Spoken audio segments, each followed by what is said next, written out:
Hi, everyone. I'm Emily Crow, multimedia editor for Progressive Grocer. Welcome to Top Women in Grocery, a podcast focused on the topics, trends, and interests moving women forward in grocery retail. We're spotlighting extraordinary women in the grocery industry who have had successful careers and interesting lives, and who are also making a positive impact in their workplaces and in their communities. I'm here today with Shalini Stansberry, Vice President of Marketing for Kinder Snacking at chocolate and confectionery manufacturer Ferrero. Shalini is a marketing professional and branding leader with experience driving growth and brand equity for consumer packaged goods brands in health and beauty, confections, and apparel. Since 2021, she's also been a member of Chief, a private network that helps women executives raise their leadership game. Shalini, thank you so much for joining us. Emily, great to be with you. Thanks so much for having me on. Of course. To start, I'm hoping you can tell us a bit about your career journey and how you landed in your current role with Ferrero. Sure, I'd be happy to. It's been a bit of a non-linear path, I would say, getting to marketing as my career in the first place, because I studied electrical and electronic engineering for 2 years before switching to a liberal art school, where I eventually decided to pursue a business major. And after several internships in, accounting and financial services, I landed a marketing internship my final semester. And, with that, everything clicked and I knew I'd found my calling, and I've been in marketing ever since. So I started off at the branded apparel division of Sara Lee, working on Hanes and Champion as a marketing expert, a marketing analyst, I should say, reporting on the state of the category, the competition and brands, to leadership on a monthly basis. And then I also supported the brand teams in answering marketing challenges.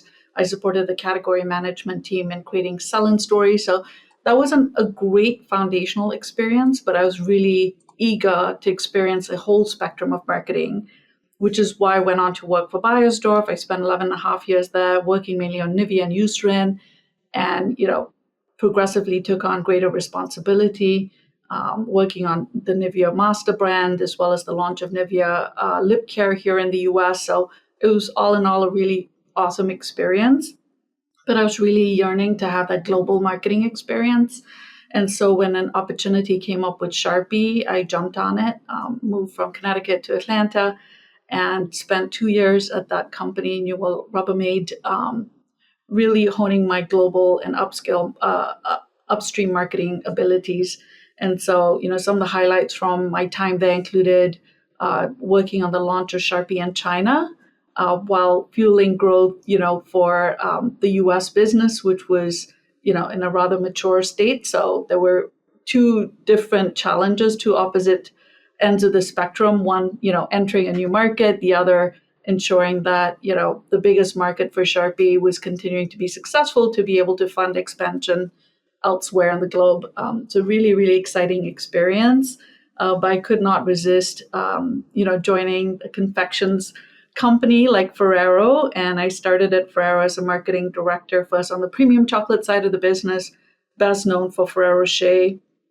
And, when I joined, it was primarily a Christmas brand, and really saw the opportunity to take it and make it relevant across different seasons of Valentine's Day, Easter, moms, dads, grads, and also every day, because it is so highly giftable. So that was really fun challenge, to unlock those insights and define the strategy and plans to really be able to take Ferrero Rocher and make it a much bigger brand here in the US, which led to, the promotion onto Kinder, where I'm at today. I'm the VP of marketing for Kinder Snacking. So I oversee the Kinder Bueno and Kinder Chocolate business, as well as working on the future roadmap for bringing additional sub-brands here to the US.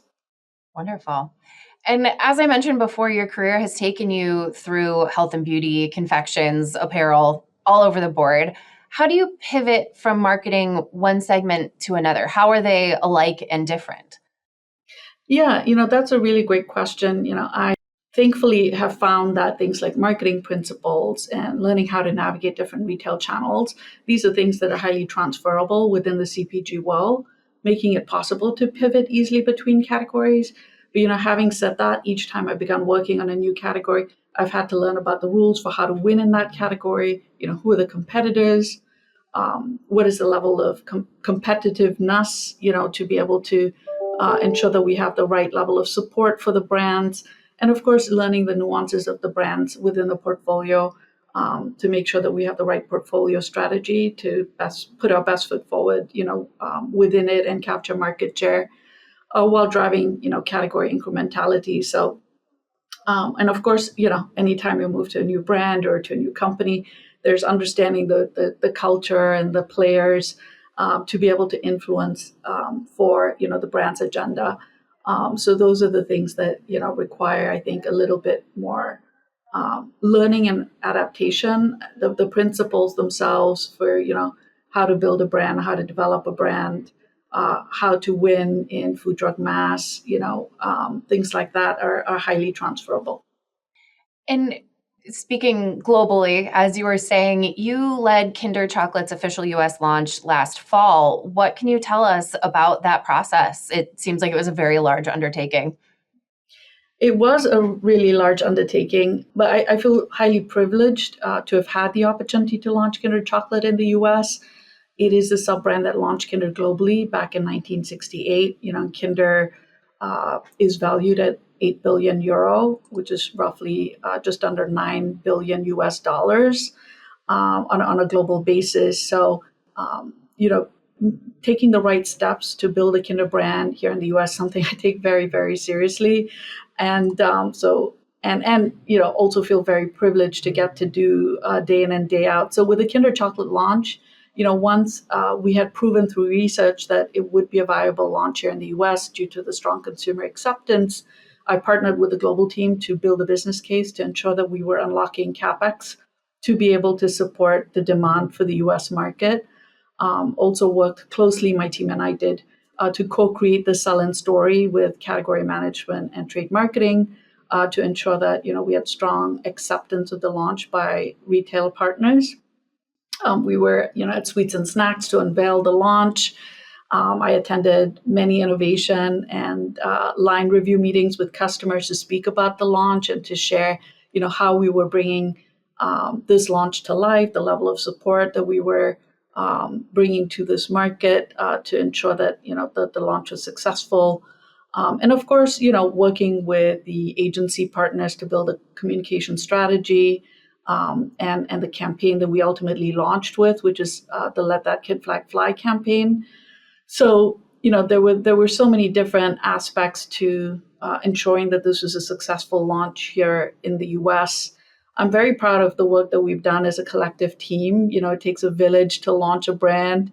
And the campaign that we launched with, like I said, is Let That Kid Fly. And it's really born out of the insight that, childhood is fleeting.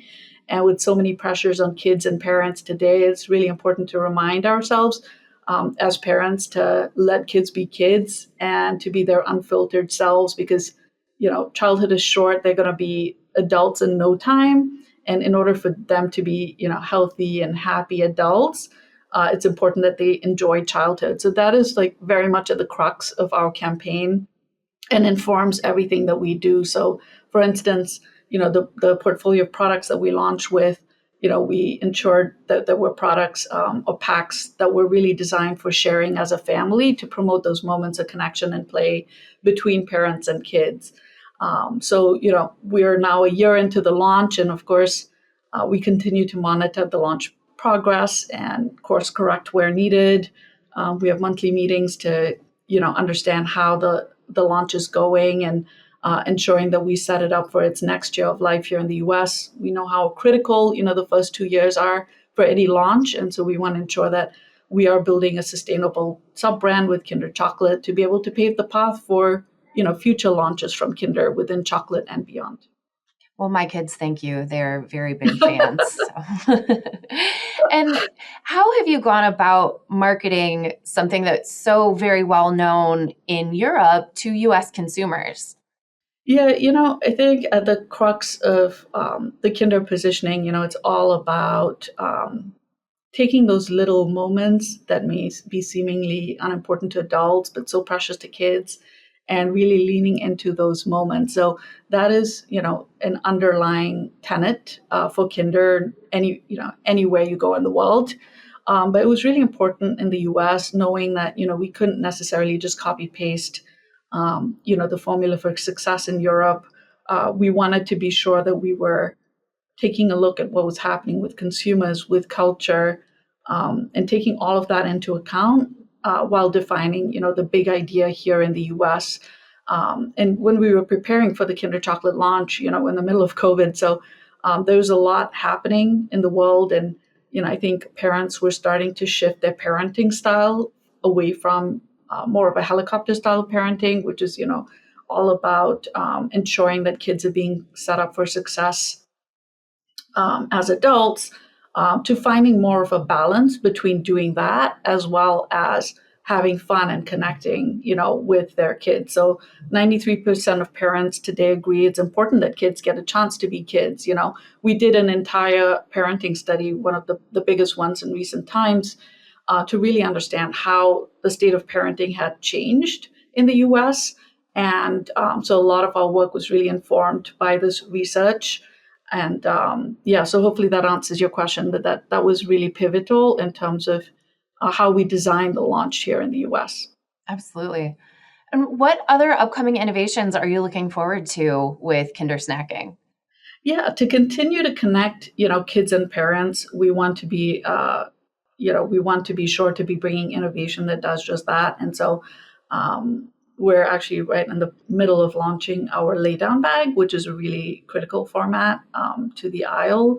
And it's perfect for those large sharing occasions. It's also great to just have in the pantry, anytime you're packing kids' lunch, to put a bar of chocolate or two in the kids' lunchbox, so they have a nice treat when they go to school. It's I think perfectly timed for the back to school season when parents are like scurrying to try to find new ways to keep their kids happy with their school lunches and things like that. Yeah, you're definitely speaking my language over here. And switching gears to conclude, we love discussing mentorship here on the Twig podcast. I'm curious how mentorship has made a difference in your career. Yeah, I mentioned how I got my marketing start through an internship. There was a gentleman who was a marketing director at Sara Lee, which is a local company to where I was, attending university at the time. And he came to a marketing class, and at the end of it, I went up to him and I said, I've been applying for internships and not heard anything back. I'd be happy to work for you for free. And a week later, he called my professor and he told her that he would bring me on and he would pay me for the internship. And that was music to my ears, of Amazing. course. And, that was how I got my foot in the door as an undergrad, into marketing. So I'll forever be thankful to him. And when I asked him, how could I thank him? How could I show him my gratitude? His reaction was, pay it forward. And that's something that's stayed with me throughout my entire career. So, I know, especially when you're, a junior, senior in college, it's, some people are still trying to figure out what it is they want to do with their life. And that was certainly me. And, so anytime anyone, approaches me on LinkedIn, for instance, asking for advice, common questions tend to be like, what is the difference between PR and advertising and marketing? Mm-hmm. I take the time to speak with them and connect with them because I always have his voice, the gentleman who landed me my first internship, at the back of my head, saying paid forward. And I want to be able to give back in that way. And of course, like there's plenty of opportunities here in the office to support, more junior talent as well. So whether it's helping them think about marketing principles or how to progress in their career, I'm always happy to do that. So those are some of the ways I try to give back. I love that, thinking about paying it forward. Well, Shalini, thank you so much for your insights, and thank you for being here with us today. It's been an absolute pleasure. So lovely to meet you, Emily, and thank you again for your time. You too. For more information about the Top Women in Grocery podcast, please visit www.progressivegrocer.com/podcasts. You can also subscribe to this podcast wherever you typically listen, including on Apple, Google, and Spotify. Finally, do you have an idea for a Twig podcast topic? I'd love to hear from you. Email me at ecrow@ensembleiq.com. See you next time, and thanks so much for listening.